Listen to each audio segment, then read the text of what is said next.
Alors, le réseau informatique, si je comprends bien, ça désigne un ensemble d'ordinateurs ou de périphériques qui sont reliés entre eux.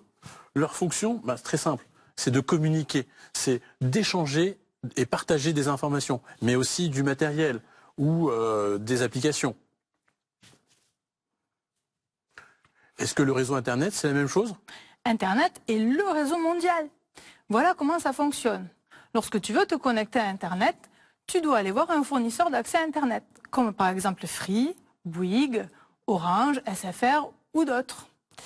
Ces fournisseurs d'accès Internet, que l'on appelle FAI, ici, vont te distribuer uniquement l'accès à Internet. Maintenant, tu vas avoir besoin de serveurs, ici. Il y a plusieurs types de serveurs, chacun a sa spécificité. Il y a les serveurs de données, de fichiers, il y a des serveurs antivirus, mais il y a aussi des serveurs de sites web, comme par exemple celui-ci. C'est grâce à ces serveurs de sites web que tu vas pouvoir, de la maison, te connecter à l'ENT, l'environnement numérique de travail, ou à la classe virtuelle. Justement, à la maison, toi comme moi, ou comme vous, vous êtes tous connectés à Internet. C'est grâce à la box. Si ton smartphone, ton ordinateur, ta tablette sont tous connectés entre eux, c'est la box qui va permettre de créer ce réseau et de nous garder, de permettre le contact avec Internet. De même, il y a un autre périphérique, comme celui de la télé, qui va être aussi mis en réseau avec le décodeur TV. Et au collège alors, comment ça fonctionne? Alors, au collège, c'est un petit peu différent. Il y a beaucoup plus d'utilisateurs. Du coup, on va avoir une infrastructure un peu différente. Dans ton collège, tu peux avoir plusieurs PC, que ce soit le professeur, celui du professeur ou celui des élèves. Eh bien, on a ce qu'on appelle un commutateur qui va permettre de relier l'ensemble de tous ces appareils entre eux. L'imprimante, ainsi qu'un serveur. Lui, ce serveur, c'est le serveur local.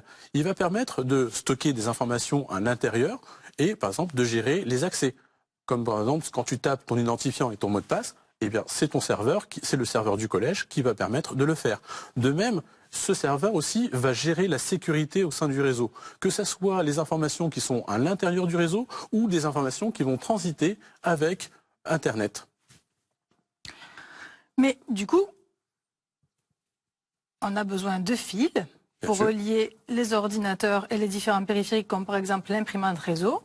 On a aussi besoin d'un point d'accès Wi-Fi pour pouvoir relier les appareils nomades. Et aussi un modem. Et la passerelle, elle sert à quoi? La passerelle, elle permet de faire le lien entre Internet et le réseau domestique. Local. Local, pardon.